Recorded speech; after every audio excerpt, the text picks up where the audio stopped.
Hello, my name is Leo and welcome to another day. Nope. This, God damn it. You fucked it up. I fucked it up. Here's another reading of the Elder Scrolls. Okay. Welcome to the reading of the Elder Scrolls. That's the one. Today we're going to be reading Response to Bero's Speech by Malvizar Battle Mage. On the 14th of last seed, an illusionist by the name of Bero, gave a very ignorant speech. Have I done this? God damn it, have I read this? I don't know. How would you know if you read it or not? Well, you would go to YouTube and you would, search for the video that you recorded, yonkers ago. I found out one of the books that I've written down here, specifically this one here, Reflection of the God Worship. I totally did already. I don't remember when I did it, but I totally did it. I feel like I have done that. Oh, god damn it, dude. I was gonna start this video again, because, I mean, people have read it. That's not what I'm talking about. Have you read it, specifically? I'm not saying it, so I assume not. Well, there we go. On the 14th of last seed, an illusionist by the name of Bero gave a very ignorant speech at the chantry of Julianus in the imperial city. As ignorant speeches are hardly uncommon, there was no reason to respond to it. Unfortunately, he has since had the speech privately printed as Bero's Speech to the Battle Mages. Have I read that? Is that a book? I don't know. And it's received some small, undeserved attention in academic circles. Maybe I have read this. Let us put his misconceptions to rest. Bero began his lecture with an occasionally factual account of the most famous battle mages from Zuran Acris, Tiber Septim's Imperial. Alright, from Zuran Acris, Tiber Septim's Imperial Battle Mage, to Jagathan, Era Septim the 7th Imperial Battle Mage. His intent was to show that where it matters, the Battle Mage relies on other schools of magicka, not just the School of Destruction, which is supposedly a Battle Mage's particular forte. Allow me to first dispute these so-called historical facts. So I heard the name before, but I feel like that's probably a famous person. You know, Tiber Septim's personal battle mage probably appears in some other literature that we've read in the past. Yeah, probably. Anyway, Zuran actress, yeah, sure, did not create the golem Nim by spells of mysticism and conjuration, as Bero alleges. I feel like this is a book that we should be reading. Like his book, we should read before this one. Jesus. Alright, let me just say that there is a book. Alright. Bero, how would you... Bero's... Jesus. Speech. Hang on. Bero's speech to the Battle Mages. That is not how you spell Battle Mage. I've really screwed the pooch on this book reading, haven't I? It's fine. Now they keep talking about response to Bero's speech, which is the name of this book. So I guess the book you're talking about doesn't exist. Yeah, I would just really like to know, I'd really like to know what book I'm thinking of, because I'm assuming it would be a book that I'm thinking of when I'm thinking of the name Zuran Actress, which I've totally heard before. So I must have read it in a book somewhere. I mean, I've done quite a few book ratings, my man. Did you just say my man? I did. I'm just gonna type in Zurin. Whoops. N. What is it? A-R-T... No, it's A-R-C. God damn it. A-R-C-T-U-S. Let's look at this shit up now. Shouldn't you be looking for the book? Shut up. Underking? Wait. He's the Underking? Oh my god, he's the Underking. Oh, well, fuck. Seriously? Oh, so maybe I met him in freaking Daggerfall. Oh my god, are you serious? Yeah, he's the... Oh man, you're terrible. Also, there was a book called The Art of War Magic. Oh yeah. Which was written by him. Oh. And is that in Daggerfall? No, it's in Morrowind. But hang on. Can't believe I'm doing this. Shut up. Wait. Oh, I gotta go over here to the A. The A's. Oh, these are A's. Oh, here we go. Wait, is that also talking about him? Oh my god, that is also talking about him. Is it? Yeah. Huh. What I'm actually looking for... there it is. There it is. No, I haven't done that book reading yet, I assume. Since it's on this fucking bookcase. Okay, can you just read the book? No, and there's one more thing I want to do before you do that. Just type in Bero. Type it, yeah, do a search for Bero. Alright. Bero's support. Bero's support? What the fuck is that? I don't know. Janius Bero, is that the guy who wrote the books? I don't know. Bero's support. What is that? Is that a book? Or is that a quest? I think it's a quest. Oh, it's a quest. Who's Dren Bero? Is that the guy that wrote the book? Well, it doesn't say. Oh no, it's Berviard Bero. Oh, I'm an idiot. Response to Bero's speech. Yeah, whatever. I assume you have not actually read this book. Right. Maybe you read it in Skyrim, like, ages ago. Can we just move on? Yeah, let's just move on. I'm sorry, everyone. I apologize. Anyway. Zuko and Akros did not create the golem Nibidibinim by spells of mysticism and conjuration, as Bero alleges. The truth is that we do not know how Nibidibinim was created, or if it was a golem or Ancient. Didn't the dwarves make it? In any traditional sense of the words. Uriel V's battle mage, Hethroth, was not an imperial battle mage. He was simply a sorcerer in the employ of the empire. Thus, which spells he cast in other various battles on Akavar are irrelevant, not to mention hearsay.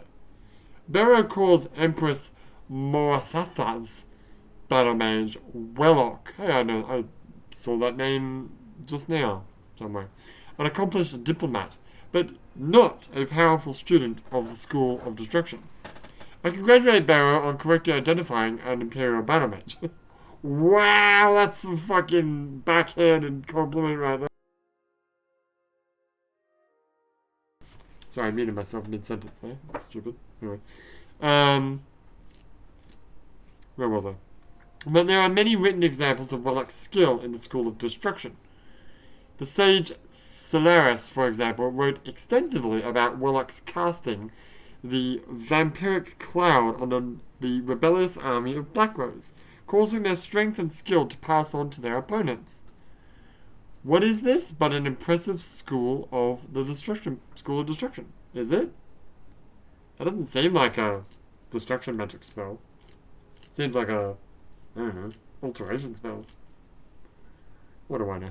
Or I guess in this day and age, mysticism, because mysticism is a bit of a mystery to me, because I don't really know much about it, because it's pre-Skyrim. What do I know about it? I don't know anything about pre-Skyrim. I only played like 3 of the games. Oh yeah, 3 of the games. 3 of the 4 games that are pre-Skyrim. Well, I mean, there were actually 6. Well, 6 big ones, and I actually played most of them. I didn't play a lot of the Red Guard Adventures, but then again, Red Guard Adventures probably doesn't have a lot of magic in it, because he's a Red Guard. I mean, he might have something, but Where was I? Sorry. Bero rather pathetically includes, Jagathan on his list of underachieving battle mages. To use an insane traitor as an example of rational behavior is an untenable position. What would Bero prefer, that Than use the School of Destruction to destroy Tamriel by a more traditional means? Clearly this Bero doesn't know what he's fucking talking about. Bero uses his misrepresentation, of history as a basis for his argument. Even if he had found 4 excellent examples from history of battle mages casting spells outside their school, and he didn't, he would only have anecdotal evidence, which isn't enough to support an argument. I could easily find 4 examples of illusionists casting healing spells, or Nightblades teleporting. There is a time and a place for everything. Bero's argument, built on this shaky ground, is that the School of Destruction is not a true school. Oh, that's a bit harsh. That's like the most favorite spell school of all magic users, all magic players, isn't it? You can't really do. I mean, I suppose you could be a magic user, and when you think about being a magic user, you're using magic to hurt the enemy, not using magic in tandem with your weapon. I mean, anyone can do that. Spell sword. Yeah. Anyway. Well, knights can't do that. That's true. Knights can't do that. Knights in arena can't do that. Fair enough. Bero's argument, built on this... Well, I already read that. Sorry. School of Destruction. He calls it narrow and shallow as an avenue of study. To be fair, in Skyrim, there's 3 elements and they're all kind of the same.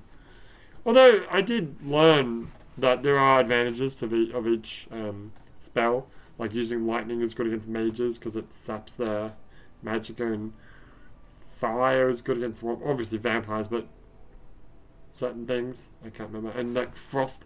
I didn't really see a big use for frost because the fire is generally the best one because it does, damage over time. But frost slows enemies down. It saps their stamina. Yeah, so I guess it's good against melee type of people. Yeah, sure. Anyway, sorry. Yeah, we've already screwed this fucking rating up, so who cares at this point? Anyway, narrow and shallow as an avenue of study, and its students impatient with megalomatic tendencies. That is kind of true. How can one respond to this? Someone who knows nothing about casting a spell of destruction, criticizing the schools for being too simple? Summarizing the School of Destruction as learning how to do the maximum amount of damage in the minimum amount of time is clearly absurd. Isn't that literally what it is about? Whatever. And he expounds on his ignorance by listing all the complicated factors studied in his own School of Illusion. Well, Illusion's kind of a dumb school, let's be honest with you. But allowing me in response to list the factors studied in the School of Destruction. The means of delivering the spell matters more in the School of Destruction than any other school. Is that real? Is that a real thing? Whether it is cast at a touch, at a range, or in centric circles. That's true. Yeah, that's true, I guess. Because centric circles is a trigger, right? No, that's the second thing. The next thing that I was about to say. Or cast once to be triggered later, like a trap. What's a concentric circle? I think that means area of effect from the user. And range is just range, like a fireball. Oh, that makes sense. What forces must be reined in to cast the spell? Fire, lightning, or frost? And what are the advantages and disadvantages of each? Oh, they're going to talk about it? That'd be cool. What are the responses from different targets from the assault of different spells of destruction?